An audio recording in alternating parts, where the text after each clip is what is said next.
تیسرے نمبر پر پیسے کی حفاظت، وہ بھی شریعت میں ہے.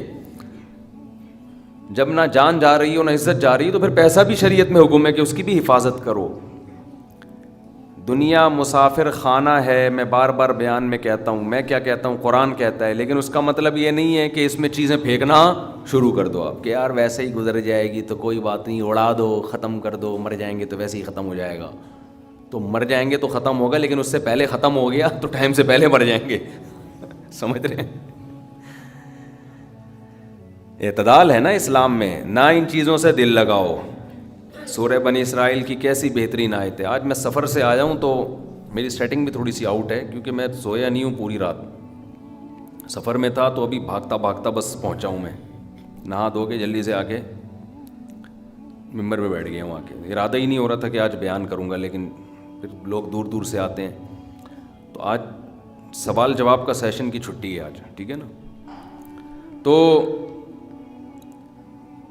کیا کہہ رہا تھا میں؟ سورہ بنی اسرائیل میں کہ اللہ نے فرمایا کہ لا تجعل یدک مغلولۃ. یہ ٹاپک چل کیا رہا تھا؟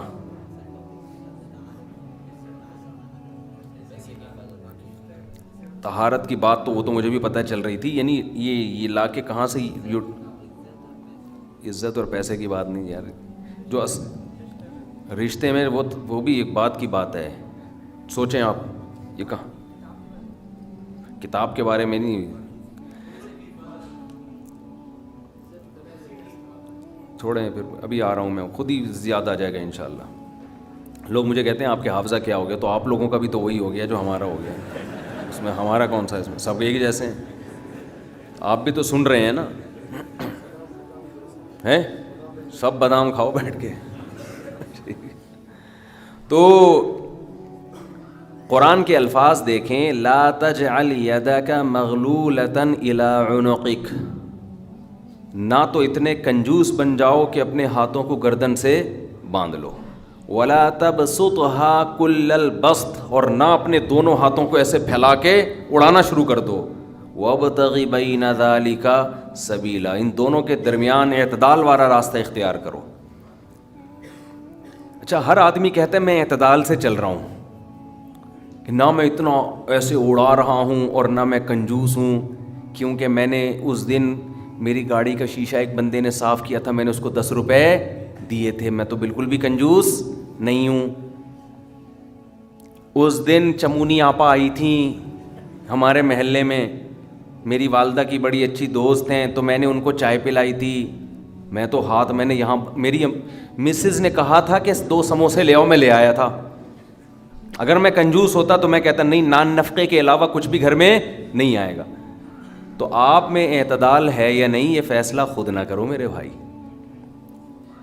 کبھی کچھ دن سخی لوگوں کے ساتھ گزارو تو ہم سب کو پتہ چلے گا کہ ہم سب کیا ہیں، کنجوس ہیں. سمجھ رہے ہو، ہم سب کنجوس ہیں. کچھ دن سخی لوگوں میں اٹھو بیٹھو. اسلام چاہتا کیا ہے؟ جو اسلام چاہتا ہے وہ تو میں پوری بات کہوں گا تو شاید جمعہ پڑھنا چھوڑ دیں آپ لوگ. اسلام کہتے ہیں مسافر خانہ سمجھو اس کو. اتنا نہ اڑاؤ کہ کل مانگنے کی ضرورت پیش آ جائے، بس اس سے کم خرچ کرو، ٹھیک ہے نا. یہ رکھنے کی چیز نہیں ہے.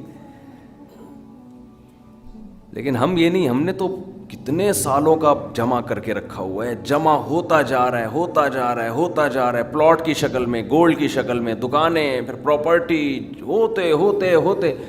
کمال کی بات یہ، اسلام کمانے سے منع نہیں کر رہا، جمع کرنے سے منع کر رہا ہے. اور ہم نے دینداروں کو دیکھا ہے کمانے کی زیادہ کوشش نہیں کر رہے، جمع زیادہ سے زیادہ کر رہے ہیں.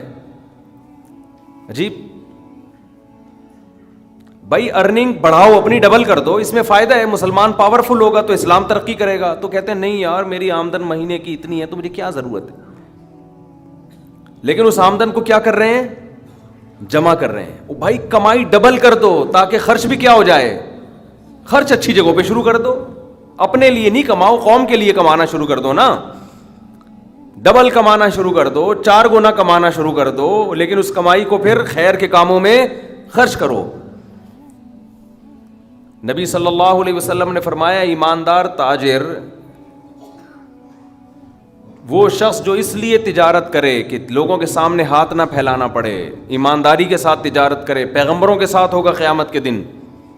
حضرت عثمان اگر تھوڑا کماتے تو 400 گھوڑے دیتے جہاد میں، بولو نا، گھوڑا لینڈ کروزر تھا اس زمانے کی، 400 V8 حضرت عثمان نے دیے ہیں، کتنا کمایا ہوگا۔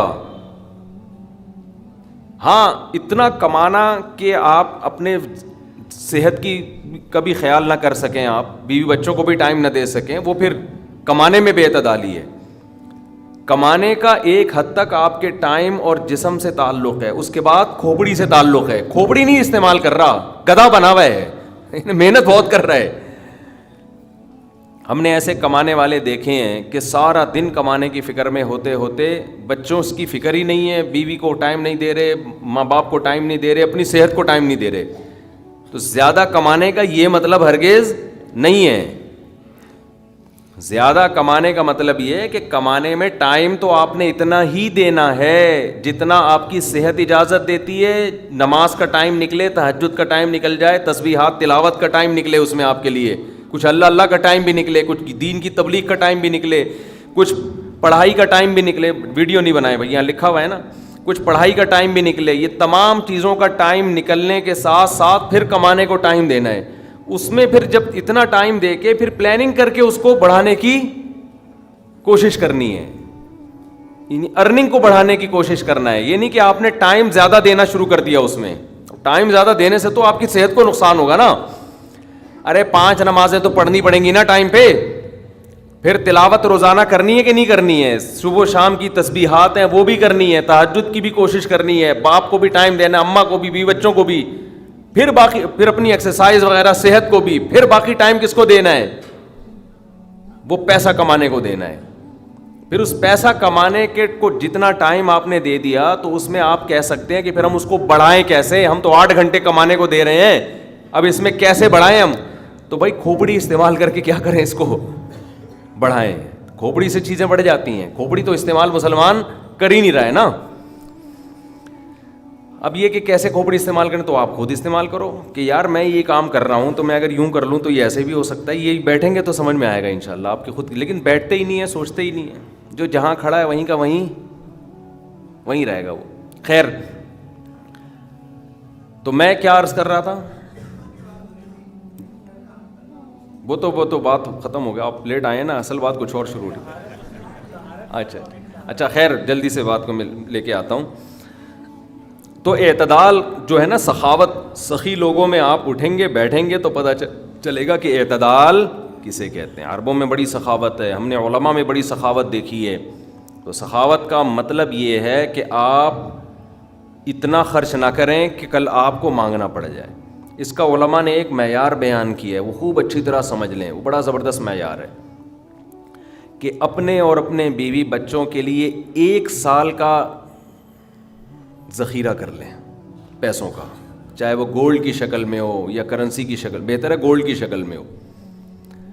آج اگر آپ جاب لیس ہوتے ہیں تو 1 سال تک اگر آپ کو جاب نہ بھی ملے تو آپ نے جو پیسہ اسٹور کیا ہوا ہے اس سے اسی معیار کی زندگی اپنے گھر والوں کو دے سکتے ہیں جو اب تک دیتے آئے ہیں۔ اور یہ 1 سال آپ کے پاس جاب تلاش کرنے کا یا کاروبار دوبارہ سے اٹھانے کا آپ کے پاس موقع ہے۔